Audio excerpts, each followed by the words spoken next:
I'm Steven. And I'm Kevin. And in today's episode of the Steven and Kevin Show, we interview Tom Kimberly, the main man of Betterment Institutional.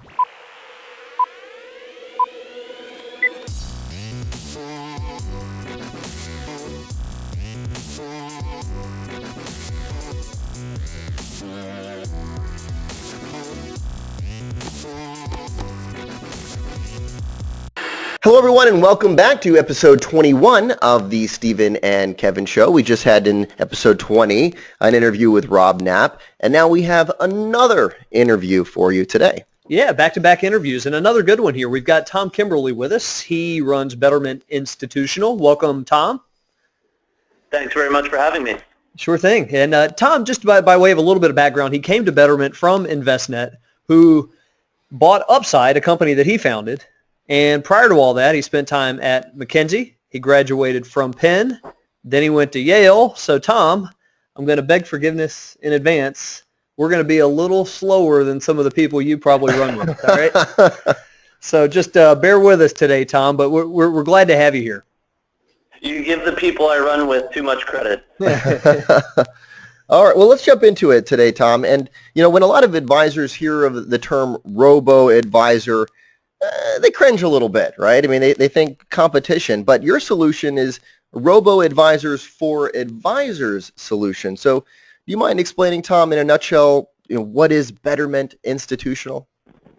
Yeah, absolutely. So I'll start first with the high level, which is just broadly how we position Betterment Institutional. When you look at the marketplace, you know, there's a broad spectrum of people out there who consider themselves robo-advisors, but not all robo-advisors are the same.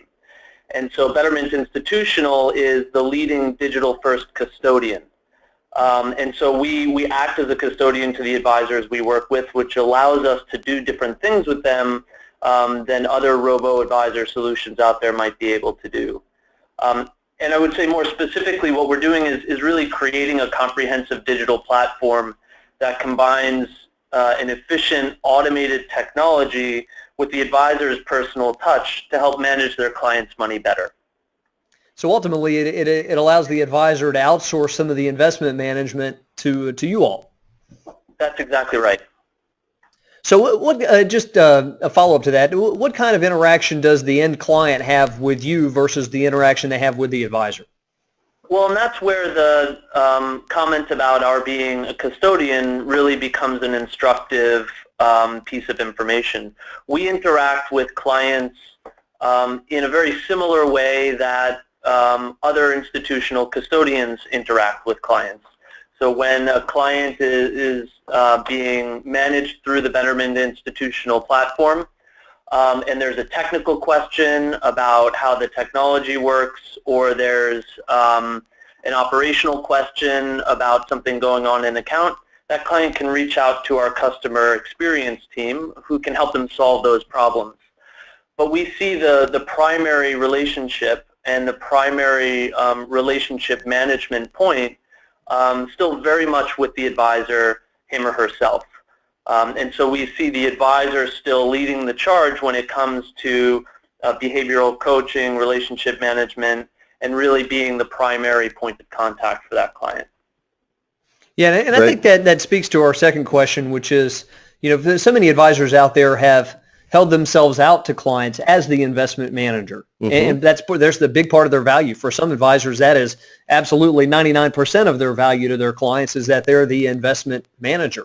How do they go about explaining to clients now that that's not so much what they're doing anymore? Well, I think if you take a look at how the market is broken down, the independent RIA market is broken down, it's a minority of advisors who consider themselves sort of investment managers or portfolio managers. We think that Betterment Institutional is probably not the right solution for every advisor out there. And for advisors who think about their primary or perhaps only value add being around the selection, you know, the creation of an investment allocation and the selection of underlying securities to go into that allocation, we're probably not a good fit for those guys. Right. So you guys are more suited for those who are holistic, who are doing the planning and some of the other bells and whistles beyond investment management. That's exactly right. And that's where we think advisors add the most value. Right. And really what you're doing, I mean, is you're freeing the advisor up to do those other things, right? And by utilizing your platform. Exactly. So if you think of Betterment Institutional as combining clearing and custody in the back office, tax-optimized automated trading and rebalancing, tax loss harvesting in the middle office, and then advisor support for financial planning and client relations on the front end, we think of that combination of things as certainly not, as some people are concerned about, certainly not replacing advisors, but really extending and amplifying the advisor's role when it comes to financial planning, behavioral coaching, holistic, view of their financial lives and relationship management overall. Now, do you see this solution, let's say from the advisor perspective, is this something that they would use maybe with only their smaller clients, or is it something that you feel like is a viable, comprehensive platform for advisors to serve, across the spectrum here? It's a great question, and one that I love answering because it gives me an opportunity to talk a little bit more about the vision that we have for Betterment Institutional as it develops over time. So I think today probably the most accurate way of describing the core of how Betterment Institutional works is taking the core Betterment technology and all of the efficiency that provides, and turning it around and allowing an advisor to offer that technology to his or her clients under a white labeled platform. Mm-hmm. And so based on where it is today, I think your description of it being well suited to help advisors manage the emerging affluent component of their book is a very good use case. It's certainly not the only use case. The other use cases we tend to see are folks who are financial planners who don't really think of themselves as investment managers. Mm-hmm. But this gives them an opportunity to be a little bit more involved with the overall set of operations for their clients and make sure that their clients are staying on track with the financial plans that they're providing for them. And in those instances, we tend to manage the full investment management book of the financial planners that we work with. But I would add that that's where we are today. That's certainly not the end of the vision that we have for where Betterment Institutional is headed in the future. So with my coming on board to Betterment Institutional, we're starting to pull together an engineering and product team that's focused exclusively on building features and capabilities for advisors, whether that's building portfolio flexibility and configuration into the platform, improving advice and the ability for advisors to use Betterment Institutional as a financial planning platform, and then overall improving the advisor experience for advisors who use and can use Betterment Institutional not just as a place to manage emerging affluent clients, but all of their clients, and then get a lot of transparency and insight into the practice that they're managing through the platform. So where risks and opportunities are, et cetera. Right. So as it stands, a perfectly suitable alternative for so many people out there, but getting better all the time. Mm-hmm. Getting better all the time with an ambitious vision for what we want to accomplish in the near future. Yeah, well, that's exciting for you all, and just for the audience out there who may be considering a service like this. What does it run what are the costs?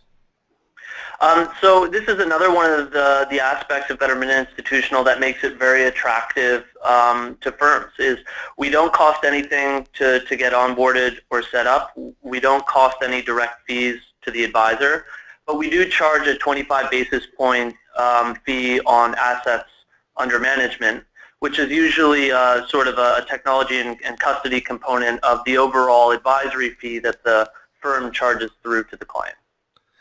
So that kind of leads me to this question, Tom, and that would be, so, and I'm sure you've seen advisors implementing this in a number of different ways. There's probably many ways to tackle it, but how have you seen advisors charge for the services? Do they layer on an additional fee on top of the 25 basis points? Do they do more of a monthly retainer style? I mean, what have you seen? So we typically see an additional fee added on top of the 25 basis points. Okay. That spans a pretty wide range, but it averages about 25 to 50 basis points on top. And ultimately, when that gets to the client, it's not segmented of what they're paying Betterment for that service versus what they're paying the advisor? So regulatorily, we're required to provide the calculation of how the fees are calculated, and it's certainly up to the advisor and whether he or she includes the details of that fee breakdown in their ADV. We also serve as a sub-advisor on the account, so the client can access our forms ADV and our agreements as well in order to learn the detailed specifics of what's within the overall advisory fee. Great. Right. And ultimately, I'm sure you're all on the same page that we are. You'd love for advisors to be acting more holistically and being able to tack on, and make a good living. Right. Leveraging Betterment for the investment piece of it, but really broadening the relationship with all of their clients. You've got it. Exactly right. Yeah, so an interesting proposition here, and so much as Kevin mentioned leading into this, Tom, so much of the buzz around our industry initially was around the negative side of it. Are they here to replace you? And you have this vision of robots coming in and taking over the world, right? But I get the sense that many of the firms out there, are starting to come to the realization that it's a competitor for some, but for the vast majority, there may be some elements that they can leverage. Well, and I would add to that as well, and restate I think two kind of important words for us as we think about how we work with advisors, and that is that we want to extend and amplify the advisor's role. So while technology and robo-advisors may be replacing some of the things that humans used to do in the past, we feel those are the things that are most appropriate to automate, trading, account management, things where it's, one, not terribly rewarding if you're interested in helping clients achieve their financial goals in life. Entering trades into a platform isn't the most fun part of your day. Right. But we also think it gives advisors then more capacity and more time either to continue building their business or to ask questions like, what more can I do for my clients today? What are the other things that I can help them think through in order to make their lives better? Well said, Tom. Hey, thanks so much for spending some time with us today. I know people are going to enjoy that. And I want to run one business idea by you before you go today. This is a brainstorm of Kevin. I can't take credit for this, but Kevin had a brainstorm earlier today that was, what if he were to create a website called evenbetterment.com? Yeah, I mean, do you think that has any legs at all, Tom? I think I'm going to go to GoDaddy.com and do a defensive register of that. Yeah, but thanks for joining us today, Tom. Hey, and the advisors who are listening to this, where should they go if they really want to dig deeper into this Betterment Institutional, learn more about you guys and how you operate? BettermentInstitutional.com. All right. All right, you don't have to work too hard to find that, gang. So, hey, Tom, thanks again for joining us. Thank you very much. Enjoyed it.